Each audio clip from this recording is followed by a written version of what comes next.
aqui Márcia Maria e mais um programa Simples Assim. Estamos aqui com a Juliana, enfermeira, especialista na saúde mental. A Juliana, gente, ela é professora também.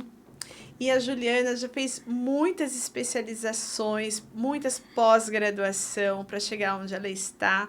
E é algo que eu vou comentar depois com ela e com vocês, para vocês saberem. E a nossa queridíssima aqui, que já faz parte, né? Que é a Cris Soller, nossa psicóloga.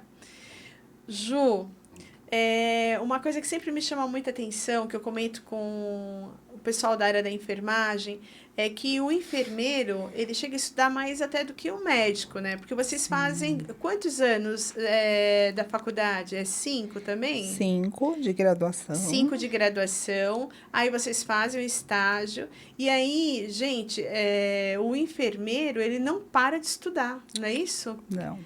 É graduação em cima de graduação. Explica para a pessoa, Ju. Hoje, né, o enfermeiro, ele faz os 5 anos de graduação.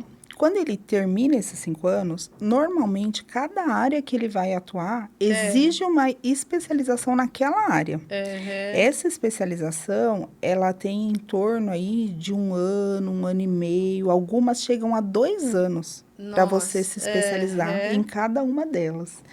Então, assim, é tempo. E é custo. E é custo, porque não é barato. E não é barato, né? Porque você está falando de pós-graduação, então, né? assim, eu terminei a graduação, aí eu precisava iniciar, né? Certo. Então, eu já era técnica de enfermagem na época, mas eu queria me inserir como enfermeira. Foi aonde eu falei, eu vou começar dando aula, né? E aí que eu sempre gostei muito, então, para mim começar a dar aula, eu tive que fazer a pós-docência. Sim. Então, fiz docência voltada para o técnico, né? Para ensino técnico. E depois eu fiz a extensão de docência voltada para a área de faculdade, né? Para lecionar também em faculdade. E da de graduação mesmo de enfermagem. Depois disso, aí eu falei, bom, também não dá para ficar só dando aula, né? Mesmo porque, gente, quando o professor falou o quanto vocês recebiam, aula, eu fiquei triste, sério, eu fiquei triste muito porque menos. É muito pouco. É muito pouco. Gente, vocês não têm ideia de como é pouco. Muito pouco.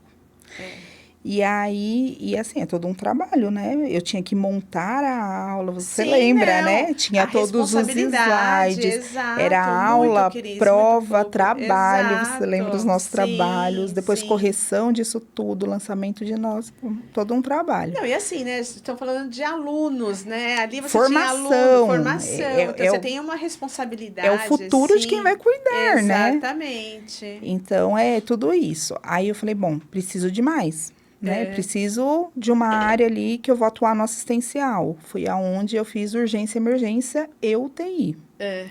Então, me especializei nisso, que já era a área que eu já atuava, como técnica. Depois disso, foi aonde eu falei, não, eu gosto de saúde mental. O meu negócio já era, assim, eu já tinha uma experiência como técnica em saúde mental. Era o que eu gostava bastante, fui me especializar em saúde mental. Comecei a atuar na saúde mental, tudo, surgiu uma oportunidade de gestão na saúde mental. Certo. Para mim, conseguir atuar na gestão, eu tive que fazer uma pós em gestão de saúde pública. Dani, põe a foto para nós. Fiz uma pós de gestão em saúde pública, atuei como gestora. Não pense que como gestora melhora nada financeiramente, assim, muito pouco, não compensava. E a responsabilidade, né? A responsabilidade muito ainda demais. maior, né? É a responsabilidade por todo um serviço. Não é por uma equipe, é por um serviço inteiro. Então, assim, financeiramente era bem complicado, então estava num ponto, assim, às vezes que você meio que paga para trabalhar. Porque você tem gasto de deslocamento, você tem gasto de tudo que não compensa. E aí, eu voltei de novo para assistência na saúde mental. Só que aí, eu queria continuar nessa questão de aula, continuar lecionando, continuar... E é aquilo, é uma educação permanente. Então, fui fazer a pós de educação permanente. Então, também é aquela área de educação continuada. Até aí foram 4, 5. Gente, resumindo, você tem quantas pós? Eu acho que, no momento agora, eu tô indo pra 6ª ou pra 7ª. Porque aí depois, nesse momento eu tô atuando e fazendo a pós de auditoria, Certo. né? Que também eu acho muito interessante. E eu tô fazendo especialização em saúde mental na dependência química.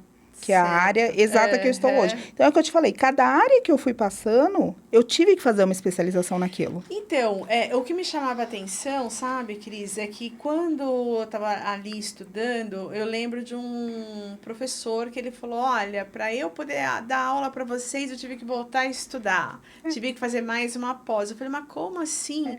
E aí, você conversando com os outros professores, todos ali formados, e eu falava assim, eu pensava comigo, gente, é muito amor, para você querer dar aula, para poder trabalhar, porque a responsabilidade é muito grande. Sim. E o custo. Se você levasse uma multa, esquece, ali você trabalhava no prejuízo mesmo. Sim. Né? Então, mas está de parabéns aí. O pessoal da área da saúde está de parabéns, porque eu acho que tem muita falta de reconhecimento, né? O pessoal, uma das coisas que uma das professoras falavam para nós é assim, olha, vocês podem estudar, mas que seja pelo amor que vocês têm às pessoas, mas não se apeguem muito, porque vocês vão cuidar do paciente e no final, quando ele tiver alta, ele vai chegar pro médico e falar, ai, doutor, muito obrigada. É isso mesmo. E ele nem lembra que foi cuidado, que teve uma equipe por trás, que teve uma equipe que te cuidou das fraldas, que deu comidinha na boca, todo aquele cuidado, aquele o integral carinho. Mesmo. É o integral. É o 24 horas ali com o paciente, né? O médico, ele passa a visita e vai embora. Exatamente. Ele faz a cirurgia e vai embora. Exato. A enfermagem não. Da hora que o paciente entra, a hora que o paciente vai pro portão do hospital, a enfermagem acompanha até o portão. Acompanha até o portão. E como fica seu psicológico nisso? Isso aí é bem assim, é bem importante, porque além de ser uma área assim com todas essas questões, é uma área ainda que o pessoal, eu acho que assim, a gente ainda não é acolhido da forma que deveria, né? Também já começa por essa desvalorização, às vezes pelo próprio paciente, que não consegue ainda ter esse agradecimento, Exato. talvez. E também eu acho que, assim, às vezes o próprio sistema, né? Deixa muito defasado essa questão de... Porque ao meu ver, né? Não só hoje que eu sou da saúde mental, eu acho que todo profissional deveria ser obrigatório esse profissional passar por terapia, esse profissional aprender a lidar. Eu tive que aprender a lidar com muita coisa psicológica minha na raça, na vivência, né? Sim. Até que às vezes chega um momento que, assim, se você não parar, a tua saúde vai te parar. Porque adoece. O número, assim, de adoecimento cresceu muito. Então, assim, de todos os lugares que eu passei, o único lugar que me deu um suporte psicológico foi esse aqui que eu tô hoje. Sim, que lá teve até coisas que, assim, eu acho que todo lugar deveria ter, mas teve coisas que, assim, para mim foi até uma novidade, e não deveria ser, né? Porque hoje eu entendo a necessidade disso, a necessidade que todo mundo tem disso. Lá nós tínhamos uma fisioterapeuta que ela fazia todo um trabalho com todos da equipe. Então, assim, tinha dia que eu até... Às vezes eu ligava, meu marido me ligava alguma coisa, eu falava assim, agora não dá, que eu tô na acupuntura. Então, assim, eles faziam acupuntura na gente, ela fazia massagem relaxante, ela fazia ventosa, ela levava aqueles aparelhos lá tinha aqueles aparelhos de massagem no pé.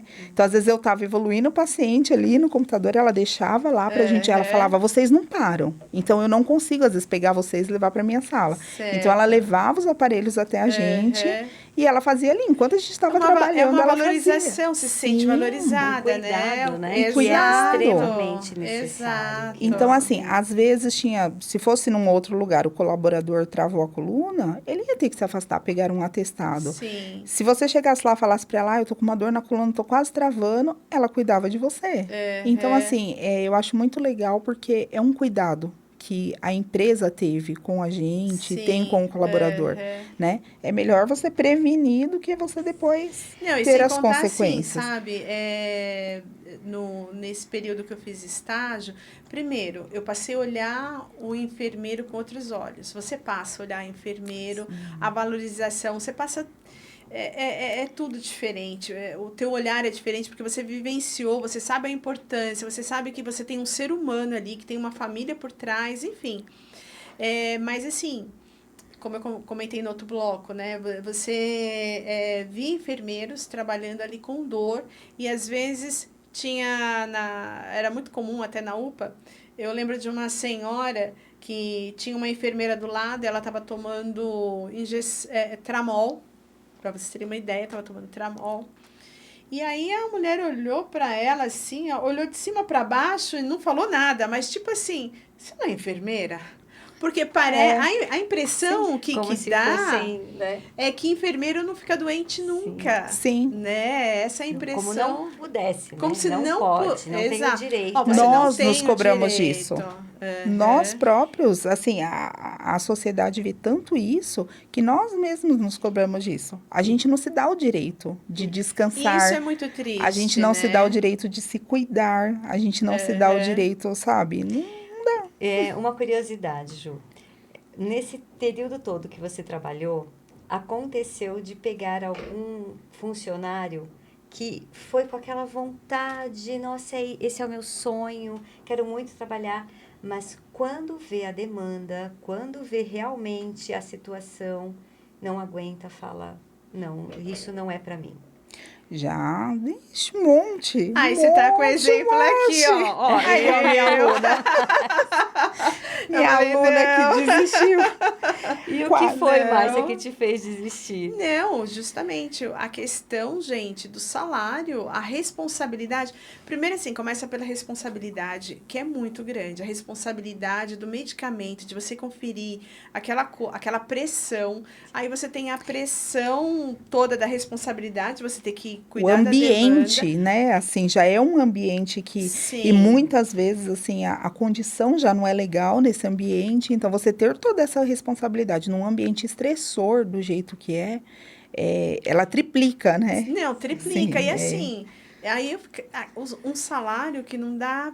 Gente, ganha menos do que uma empregada doméstica ou um auxiliar normal, sem responsabilidade nenhuma. Então, é muito pouco. Eu não sei aonde o nosso sistema de saúde vai aguentar ter profissionais, não sei onde ele vai buscar profissionais qualificados pagando tão pouco, sinceramente. Eu acho que em algum momento pode ser que a gente fique igual à área da educação, né? Você vê hoje em dia, quem quer ser professor? Exatamente. Ninguém mais quer ser professor, Exato. né? Por conta justamente disso, a desvalorização, as dificuldades, né? Com que a sociedade está cada dia mais difícil de lidar. Mais difícil. Então, você vê assim, sabe, Cris?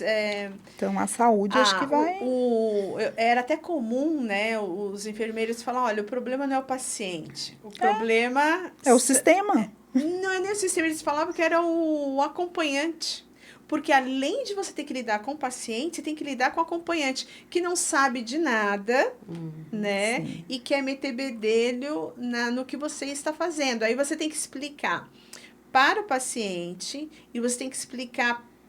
Às vezes não é nem explicar, é convencer o acompanhante de que aquele procedimento é necessário. E aí é uma coisa muito interessante, né, Márcia? Em todas as áreas, tanto na educação como na enfermagem, em qualquer área, a falta de informação que as pessoas têm. Exato. Então, por exemplo, até a própria questão na enfermagem, eu acredito, já peguei pacientes, enfermeiros, técnicos de enfermagem, que a decepção, o choque estava... Eles não tinham preparo na escuta das reclamações. Porque você está em um ambiente onde a pessoa não chega ali para falar, nossa, estou tão feliz de estar aqui num parque de diversões. Sim, Muito sim. pelo contrário, não tem isso, você não... Só em momento de alta. A única área que eu falo que eu trabalhei na enfermagem, que era uma área que eu me senti um pouco diferenciada nisso, eu trabalhei já em maternidade. Então, era pronto-socorro de GO, então era sim. nascimento. Então, você estava lidando com a vida iniciando. Exato. Então, era uma área que era um pouquinho mais tranquila nesse sentido. Era tudo a gente festa, né? Isso. Tudo é festa, Agora, né? o demais, gente, pensa, você tá lidando com a dor do outro. Dor é uma coisa que cada um tem um limiar. Pra mim, às vezes, uma dor de cabeça é o fim do mundo, às vezes pra você é tranquilo, você vai passar o dia. Às vezes, uma outra coisa vai super te abalar e pra mim vai ser um pouco mais tranquilo. Então, assim, você tá lidando com a dor do outro. Exato. Como é essa dor pra ele, né? Exato. Você nunca vai lidar num momento, ninguém vai chegar num hospital, né? Igual Feliz ela falou, da vida, feliz. Nenhuma família vai chegar no hospital tranquila, né? Toda família vai chegar nervosa, vai chegar, né?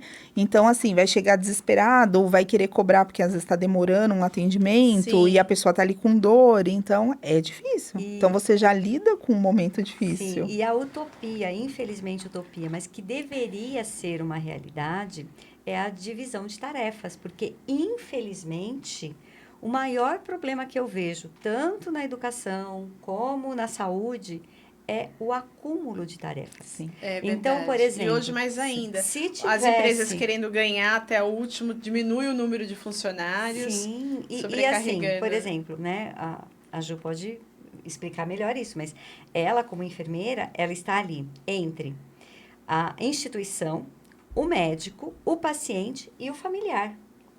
É verdade. Os instrumentos que ela utiliza. Né? Eu falo assim, até brinco, eu falo, gente, tem hora que eu me sinto aquele inspetor bugiganga. Ah, tá. Você lembra? Porque eu falo, a gente chega no plantão, você pega plantão, você não pega plantão só do paciente. Eu recebo plantão, o interruptor quebrou, o paciente quebrou a torneira da pia, então tem que chamar manutenção. A nutrição não mandou tal coisa, tem que fazer. O almoxerifado não mandou tal coisa, tem que pedir porque tá faltando material disso. A farmácia, a prescrição saiu mais tarde, então tem que resolver a questão da medicação da farmácia. Esse aqui não é padrão, então você tem que fazer um relatório para a farmácia comprar fora para entrar. Olha o tanto de coisa. Então, assim, e o paciente, ele vomitou lá no chão, tem que chamar também a limpeza, a higiene. Então, assim, e o prontuário não subiu ainda. Tem que subir o prontuário. Então, você tem que fazer contato com a internação, porque veio faltando a ficha de abertura do paciente. Lembrando, né, Ju, que não é um paciente, não. São vários, é uma Hoje eu atuo numa enfermaria de 20. Exato. Então, pensa. Então, assim, esse daqui vai para exame, então você tem que acionar o transporte. Não esquece de já fazer o pedido, senão amanhã eles não chegam. Então, olha isso. Num único plantão, que eu nem assumi ainda, eu tenho responsabilidade de manutenção, eu tenho responsabilidade de nutrição, eu tenho responsabilidade de laboratório, de cobrar, às vezes, laboratório ou fazer alguma coisa de laboratório. Eu tenho responsabilidade de transporte, eu tenho responsabilidade de higiene, eu tenho de As rouparia. altas. A gente tem que solicitar roupa de administrativo. E, então, assim, é muita coisa. É muita coisa fica mesmo. Muito difícil, porque não tem como você não ficar estressado em um ambiente como esse. Sim. É humanamente impossível. Então, isso tudo vai debilitando, fazendo com que, né, aquela motivação, aquele amor, ele cansa. Ele cansa. Não tem não tem consistência, não tem consistência, exatamente. Então, esse amor que normalmente para essa profissão é o que move. A responsabilidade, até a Ju comentou com a gente, né, que a família está sempre unida, os filhos compreendem o trabalho, respeitam, sabe a importância, que até uma vez eu conversei com a Márcia a respeito disso, que é um assunto que nós precisamos trazer para cá, a falta de responsabilidade nos cargos das pessoas. Hoje em dia não se tem. E na enfermagem não tem como você ter um enfermeiro que não tenha, porque o trabalho é individualizado. Senão não anda. Você tem que focar cada paciente na sua individualização. Sim. E muito interessante, queria que a Ju falasse pra gente, que ela comentou que hoje ela se sente melhor, ela gosta mais até da área em que ela está, que é na saúde mental. Que, pelo menos, eu imaginava, e acredito que grande parte, achava que deveria ser a pior área. Exatamente. É a área menos procurada, realmente. Eu acredito, Ju, vou colocar o meu ponto de vista aqui, que as pessoas caracterizadas, né, com saúde emocional debilitada são as que estão em busca desse tratamento. As pessoas colocadas, caracterizadas, como normais, elas não estão em busca de tratamento. E hoje, não há quem seja normal. No mundo em que nós vivemos, não, todo mundo tem. todo mundo tem. Todo mundo tem. A gente brinca, né? Todo mundo tem um pezinho no F, em algum F. Não tem, carrega algum F, sim, que é a sigla do CID, né? CID. Sempre é F alguma coisa. Então, a gente fala, todo mundo tem algum F. Às vezes ainda não procurou, não foi diagnosticado, mas tem. Não foi diagnosticado, exatamente. Tem, algo tem. E ainda tem esse tabu, né? De procurar, tal. Foi uma área que me chamou muita atenção, porque é diferente daquele estresse, não que não tenha estresse na área da saúde mental, tem. Com certeza tem, né? Eu falo que, na época que eu era da urgência e emergência, eu cansava muito fisicamente, também mentalmente, mas fisicamente, porque a urgência e emergência é mais uma rotina, né? Então, assim, você tem uma rotina, os casos que vêm, lógico, nunca vai ser um igual ao outro, sempre diferente, mas, assim, o tratamento é sempre ali, tem um protocolo, é meio que a mesma coisa, né? A saúde mental já não me cansa fisicamente, não me cansa nada, porque os pacientes, eles são, né, todos são funcionais, então eles tomam banho sozinho, eles, né, eles conseguem a se diferença virar. É que esses já são medicados Isso. E aceitam o tratamento. Porque a grande diferença é que os demais não aceitam, e é o que é o maior problema, a aceitação. Dos maiores desafios é exatamente esse. É você, assim, porque você pega o paciente clínico, ele chega, ele é tratado, ele melhora e ele vai embora. Certo. Né? O psiquiátrico, quase sempre, ele tem um diagnóstico que ele vai necessitar de um tratamento para o resto da vida. Então, assim, eu até falo muito com os pacientes de uma forma mais clara para eles entenderem, porque eles próprios têm preconceito com a doença deles. Eles já chegam com preconceito. Então, assim, é prescrita uma medicação, aí eles não falam para o médico, mas quando eles vão passar nos atendimentos individuais com a gente, eles falam assim, mas eu não vou tomar isso não. Eu falo, mas por que você não vai tomar? Não, porque eu vou ficar viciado nisso. Eu não quero, isso daí vicia.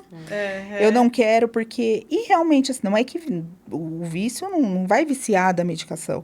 Mas realmente tem algumas medicações que vão mexer um pouquinho com a qualidade de vida dele. Vai mexer um pouquinho ali com a rotina dele. Tem medicações que até ela ser ajustada na dose certa, esse paciente ele vai ficar sonolento, ele vai ficar mais lentificado, às vezes vai mexer um pouco com a memória.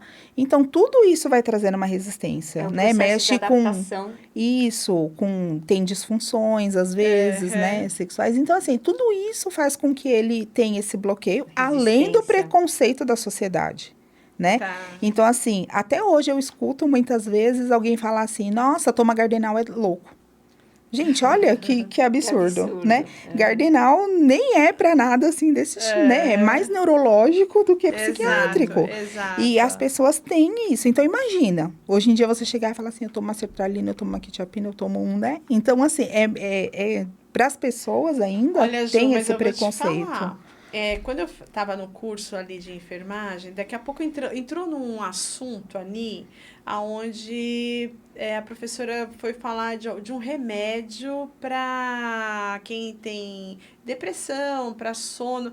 E daqui a pouco uma começou a falar assim, eu tomo isso, eu tomo aquilo. A outra eu tomo aquilo. E eu fiquei olhando assim, eu falei, gente, não é possível. Eu lembro que até para a sua turma eu dei a matéria de ética e psicologia, né? E aí foi exatamente, o pessoal, assim, abriu um leque, eu já era da saúde mental, né? Então, às vezes, assim, a gente trocava, às vezes, algumas experiências, até para o pessoal entender. E, gente, realmente, o pessoal foi assim, vai se... Foi brotando, não, mas eu tomo isso, eu tenho depressão, eu faço isso. Quando acabava a aula, todo dia alguém me procurava. Todos os dias alguém me procurava. Eu sinto isso, aquilo, não sei o quê, o que você acha? Aí, às vezes, eu falava, se você, né, percebe que tá atrapalhando ali tua vida, busca às vezes né, procura passar em uma consulta, tentar entender o que está acontecendo.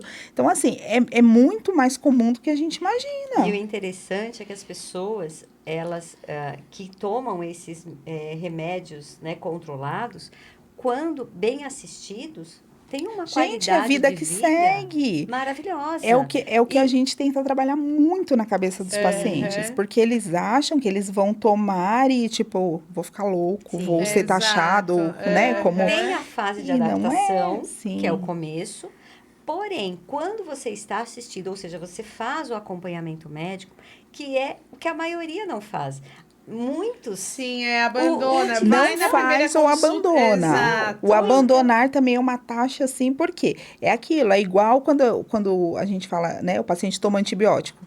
Ele toma, para tomar 10 dias, ele toma 5, melhorou, ele para de tomar. Para de tomar, isso vai É a piorar. mesma coisa Piora na saúde depois. mental, é a mesma coisa. E ainda tem esse agravo dos efeitos, às vezes, colaterais.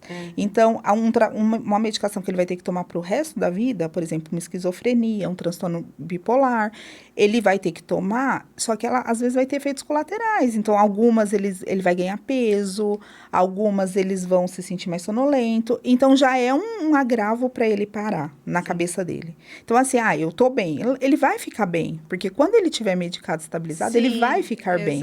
Só que aí é onde ele para a medicação, porque ele acha que ele já tá bem. E assim, e falando sobre a esquizofrenia, né, que, gente, eu conheço pessoas que têm esquizofrenia e aí você fala, parece que é comum até, não é comum, eu não sei qual a porcentagem da população que tem esquizofrenia, mas assim, a resistência que eles têm, que o esquizofrênico tem para tomar um remédio, e assim, dependendo, eu não sei se tem grau de esquizofrenia. A resistência faz parte do próprio diagnóstico dele, né? Porque normalmente o esquizofrênico, ele tem psicoses, né? Exato. Então, assim, ele se perde nos pensamentos dele.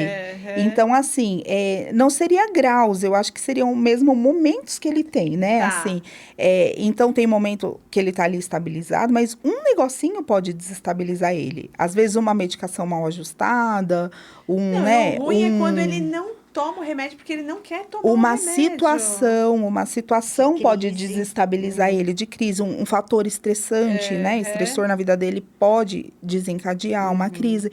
E o remédio é uma questão, o esquizofrênico ele tem uma questão persecutória, né? Ele tem uma questão, assim, de achar que estão perseguindo, de achar que implantaram o chip, de achar que envenenaram a comida. Então, a medicação em si, eles acham que, às vezes, esconderam no meio da comida, eles acham... Então, é muito difícil, realmente. E, assim, eu fico com receio, né? Medo da sociedade, de quem convive com esquizofrenia. E é um risco. Porque né? é um risco. É um risco muito grande. Ele pode, simplesmente, se ele ouvir uma voz de que ele tem que te mandando matar, fazer... ele ele vai. vai. E ele vai. Se ele não tiver medicado, se ele não tiver bem assistido, ele vai. Exatamente. Tanto que a esquizofrenia é um diagnóstico que dá uma aposentadoria, né? O paciente realmente ele recebe um benefício, ele recebe o LOAS, né? Que é um tipo de benefício, porque realmente ele fica. Porque imagina, a pessoa tá ali trabalhando. Ele é um motorista de ônibus, por exemplo. Ele tá ali trabalhando e de repente, sei lá, ele esqueceu de tomar remédio ou ele parou porque ele quis. E ele ouve uma voz mandando ele fazer alguma coisa de comando. Ele vai fazer. Olha o tanto de pessoa que ele vai pôr em risco. Exatamente. Então, essa é a questão. Mas, graças a Deus, as medicações para esquizofrenia, elas costumam dar ótimos resultados, né? Sim. Então, assim, tem muitas pessoas também medicadas... Mas a questão, Cris, ela não é referente ao remédio, é a resistência que a pessoa tem em esse tomar paciente, o ele tem que estar muito bem trabalhado, muito bem acompanhado. Por isso, sempre. A importância do diagnóstico breve, precoce. Quanto antes o diagnóstico, melhor. É mais fácil o entendimento e é menos dano. Porque é o que a gente fala, todo tipo de transtorno, assim, tudo que mexe, né, com a parte neurológica, ao longo do tempo, o nosso organismo em si, ele já vai perdendo, né, a sua função. Sim. Tanto que é uma realidade. vai envelhecendo, é normal. Um coração, ele vai nascer super forte, ele tá novinho, é igual uma fruta. Deixa lá, ela vai apodrecer com o tempo, vai estragar. assim é todo o nosso organismo, né? Ele vai perdendo as funções. Então, na esquizofrenia não é diferente, né? A gente até fala assim, o paciente, né, às vezes é como se estivesse fritando ali os neurônios dele, né? De uma forma grosseira falando, é como se estivesse fritando. Mesmo então, porque a qualidade de vida de um esquizofrênico, ela é péssima. Sim. O sono já é o nosso principal remédio. É o que mais cuida da nossa saúde, melhora o estresse, até, né, quando você dorme no horário adequado, melhora a sua imunidade. E o esquizofrênico, ele fica tão estressado que muitos não dormem. A mente dele muitas vezes não desliga. Não desliga. Pensa, imagine você, às vezes a gente, né, vai deitar, escuta um barulho, fica ali, sei lá, um vizinho fazendo barulho, aquilo já incomoda a gente. Imagine uma voz dentro da tua cabeça. Imagine uma situação dentro da sua cabeça que não é real, só você tá vendo, só você tá ouvindo, e aquilo tá ali, te perturbando, te perturbando. Imagina a qualidade de vida dessa pessoa. É real, porque para ele é real. Muito. E não adianta você falar o contrário. Tanto que na própria clínica da psicologia, os familiares ficam indignados, porque, nossa, olha, isso tudo é mentira, não está acontecendo nada disso. Às vezes o familiar entra num embate nas consultas, é péssimo, porque você vê o quanto tem a falta de informação. Porque às vezes a gente está ali avaliando o paciente, né? Nesse local mesmo que eu estava aí, tinha a triagem, né? Tinha o acolhimento que a gente fazia, a classificação de risco. E aí o paciente chegava, eu entendi o que ele estava passando, porque eu tinha conhecimento para aquilo. Certo. Então ele falava, né? Não, porque eles não sei o quê. Aí a família falava, tem ninguém, fica aí, olha lá. Fica falando isso. À noite fica andando pela casa, fica tomando 10 banhos, fica... Já falei pra ele que não pode ficar tomando banho toda hora. Não tem entendimento, que ele não tem um controle daquilo. E isso piora o quadro. Muito. Então, assim, normalmente eles ficam agressivos com a família. Porque ele pensa assim, eu sou o único que tá cuidando de tudo isso. Se você compactua com essa situação, você fala, olha, você vai dormir, eu vou ficar de vigília aqui para você. Isso. Se ele tem essa confiança, ele consegue relaxar, isso vai melhorá-lo. Ao contrário de, vamos dormir, deixa para lá, isso não é nada, olha, não tem ninguém vai tomar aqui, remédio. vai tomar um remédio. Sabe? Então, assim, isso é pior. Porque, gente, é difícil para a família também entender, porque ela não tem o conhecimento. Então, deve ser, assim, uma situação difícil. E eu acho que a família também, ela não tem consciência do perigo que ela corre. Sim. Porque dependendo do grau, você ela corre. só percebe o perigo quando vai acontecendo situações que deixam ela com medo, né? Às vezes, ele ligou o botão do gás lá e deixou lá ligado. Ele, sei lá, tacou fogo em alguma coisa, porque às vezes ele tá vendo algo ali, ele tá com fogo. Ou uma voz de comando mandou. Então, assim, aí que eles vão percebendo, às vezes, que eles estão em risco, mas aí é a hora que eles também meio que não quer assumir, né? Assim, eles querem colocar a pessoa em algum lugar e não, eu não consigo cuidar, eu não consigo ficar. Então, outra dificuldade que a gente tem muita, né, na saúde mental é essa quebra de vínculo familiar com o paciente. Exatamente, é o que eu ia colocar.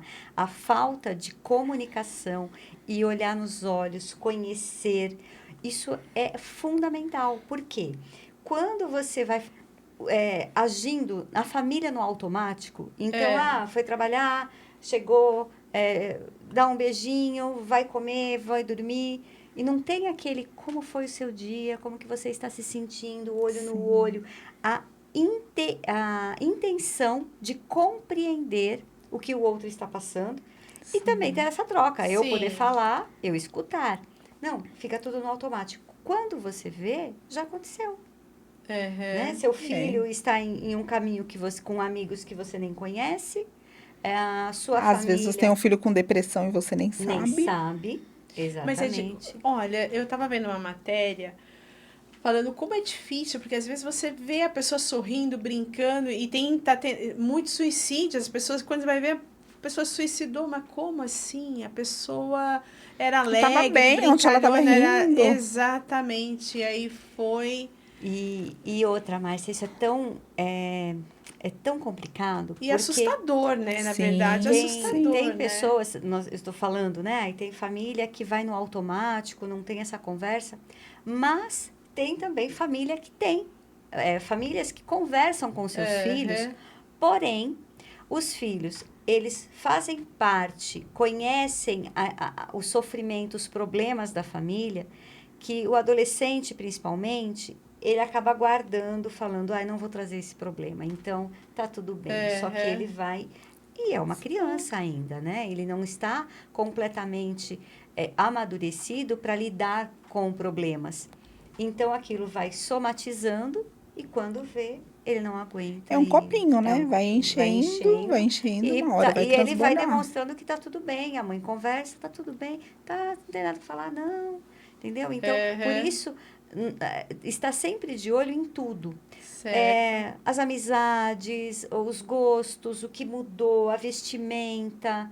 Alteração de comportamento. Tudo é muito importante. Sono, né? Se está dormindo, se não tá. O que está assistindo. E assim, a gente já fez um episódio aqui, né, Cris, falando dos filhos do quarto, né? Se está muito tempo no quarto, né? Tem que estar atento, né? Ju, uma pergunta. Você não tem medo, assim, quando você lida com uma situação mais aguda, como que fica essa tensão? Você acredita que não mais? Já tive. Já tive, assim, mas hoje não mais.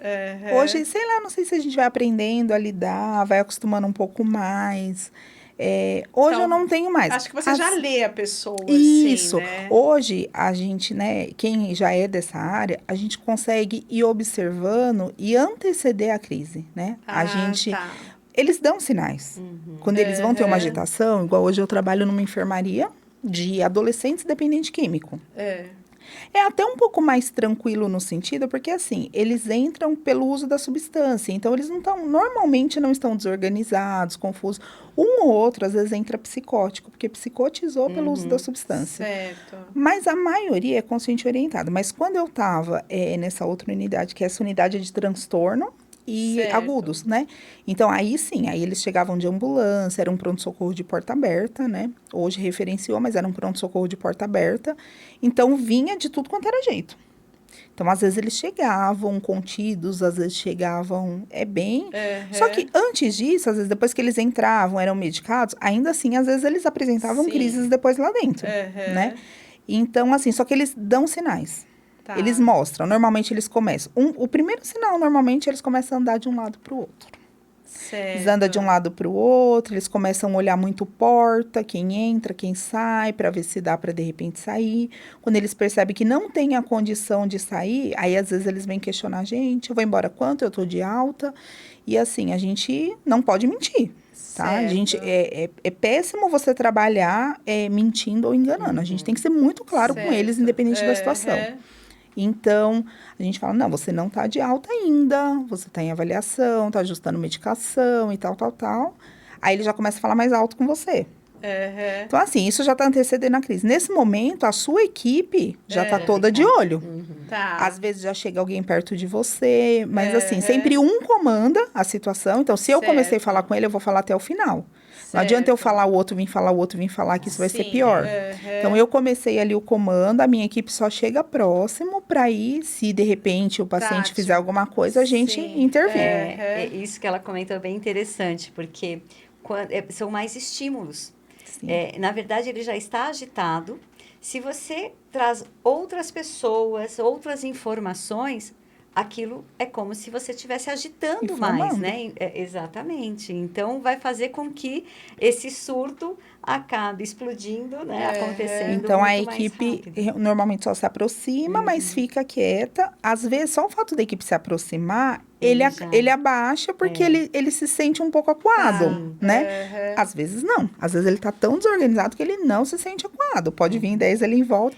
Aí, às vezes, é a hora que você tem que realmente, né, tentar medicar. Se não dá, é onde a gente parte para as contenções, né? Que a gente tanto evita, assim, mas às vezes... o tempo inteiro usando a psicologia, O tempo inteiro.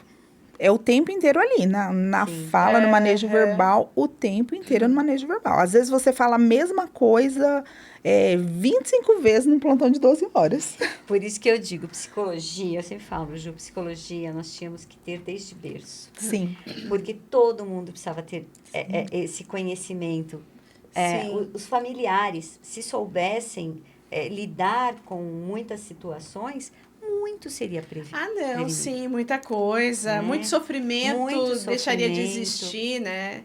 Muita. Porque é difícil, ao mesmo tempo, como o podcast da Márcia fala, simples assim, acontece se você tem esse conhecimento, acaba se tornando simples. Sim. Porque aquilo que é o comum, que as pessoas consideram, isso é mais fácil, às vezes a consequência disso é muito pior. Muito pior. E para lidar com isso, às vezes você não consegue. Aí que precisa, né, o próprio paciente, um esquizofrênico no caso, muitas vezes acaba indo para uma dependência. Sim. Infelizmente, o que é... Sim. Nossa, aí é uma aí bomba. Piorou né? muito a Aí, situação. Eu acho que aí vira uma bomba a mesmo, situação né? vira uma bomba. Porque ele também procura se acalmar. Ele sente aquele ambiente. Então, como ela comentou, né? Chegam 2, 3, mas esses 2, 3 com certeza chegam ali de forma... Tranquila, não. Então, Já porque sabem, vão né? trazendo, Já então, Só vão se vai- aproximando, Sim, vão, sim, né? sim. Às vezes Isso tentam vai- chamar atenção para algum outro tipo de Distrair, atividade, exatamente. né? Às vezes, do Exato. nada, a pessoa que chega próxima fala, gente, vamos lá assistir televisão? Vamos lá para a sala fazer uma atividade? E nisso, às vezes, ele já muda. Exato. Tira Então, aquele foco. Aham. Exatamente. Ju, olha, eu só tenho que te agradecer. Eu quero te convidar para quando você puder, você vir de novo, tá falando. Só queria que você falasse para mim qual que é a diferença. Aqui é o CAISM. Aí nós temos, Dani, põe a outra para nós ali. E você tem esse aqui. Qual que é a diferença de um e de outro? As siglas são as mesmas, né? Mas esse daqui é o Centro de Atenção Integrado de Saúde da Mulher, Certo. né? Que é um local que normalmente trata todas as doenças femininas, as comorbidades femininas, Perfeito. né? Uhum. Então, talvez um câncer de algo, né? Certo. Ovário, útero. Uhum. Então, trata a saúde mental, a saúde da mulher. O outro, volta a outra, Dani. E esse aqui? Esse é a mesma sigla, mas é o Centro de Atenção Integrada à Saúde Mental. Ah, perfeito. Então, essa é a diferença dos dois. E quando que a pessoa recorre aqui? A pessoa vai recorrer aí numa situação, assim, uma situação que ela ficou aguda. Então, assim, ela iniciou os sintomas, né? Percebeu que, eu tô com insônia, eu tô com, sei lá, um pouco ansiosa. Aí não seria o lugar ideal, né? Quando era porta aberta, não seria o lugar ideal ainda, mas o pessoal ainda procura. O ideal seria o CAPS. Ah, tá. O CAPS é um serviço que ele é porta aberta. Ele tem acolhimento É o CAPS de que porta manda aberta. pra cá, então. Isso, normalmente, o ideal seria esse Certo. paciente procurar o CAPS, fazer um acolhimento, o CAPS vai identificar qual a demanda dele. Se for uma demanda que naquele momento ele está em uma urgência ou emergência psiquiátrica, aí o CAPS encaminharia para ir, né? Ou ele necessita de uma internação, um período mais prolongado ali de tratamento para aquela fase aguda, o CAPS vai mandar para ir. Certo. Esse local vai tratar esse momento agudo, então vai iniciar com medicação, vai estabilizar ele. Quando ele estabilizar e entender que ele tem que dar continuidade no CAPS, ele vai sair daí e vai voltar para o CAPS. O CAPS não tem quarto de... Tem. O CAPS a gente tem várias categorias, assim, né? Tem o CAPS 1. O que define isso no município é o número de habitantes. Então, um município pequeno, né? O nosso aqui, por exemplo, São Caetano, ele não tem CAPS 3. O CAPS 3 é o que tem leito de internação. Aqui no nosso município, pelo número de habitantes, a gente só tem CAPS 2. O que significa? É de segunda a sexta. Se o paciente necessitar de internação, ele vai ser mandado para alguma referência, algum hospital de referência. Então, ele é inserido na CROS, no Sistema de Regulação de Vagas, e ele vai ser transferido para algum local de referência para essa internação. Outros municípios, né, igual já trabalhei em São Bernardo, lá todos os CAPs são CAPs 3, exceto o infanto-juvenil. Os demais todos têm leito de internação, mas é uma cidade bem maior, com um número de habitantes bem maior, então a demanda é bem maior. Então, cada CAPS lá tem em torno de 8 leitos, mais ou menos, de internação, que o paciente também pode ficar lá. Mas para o paciente ficar lá, ele tem que estar no mínimo estabilizado. Então, se ele tiver num surto mesmo, naquele momento, um risco de fuga importante, um risco de heteroagressividade importante, ele ainda não pode ficar nesses leitos. Ele vai ficar primeiro num hospital, Certo. Estabilizou, mas em casa ainda não vai dar conta, não tem o suporte familiar. Às Sim. vezes, né, a família Aham. ainda não tá dando conta daquilo. Aí ele vai para um CAPS, vai terminar a internação nesse CAPS e depois ele vai sair e vai continuar só em acompanhamento mesmo ambulatorial no CAPS. Tá, perfeito. Bom, Ju, eu só tenho que te agradecer mais uma vez, agradecer a Cris também. E tá aqui o convite de novo estendido a você, que você possa Pode voltar deixar. outras vezes. E, gente, mais uma vez, muito obrigada. E é isso.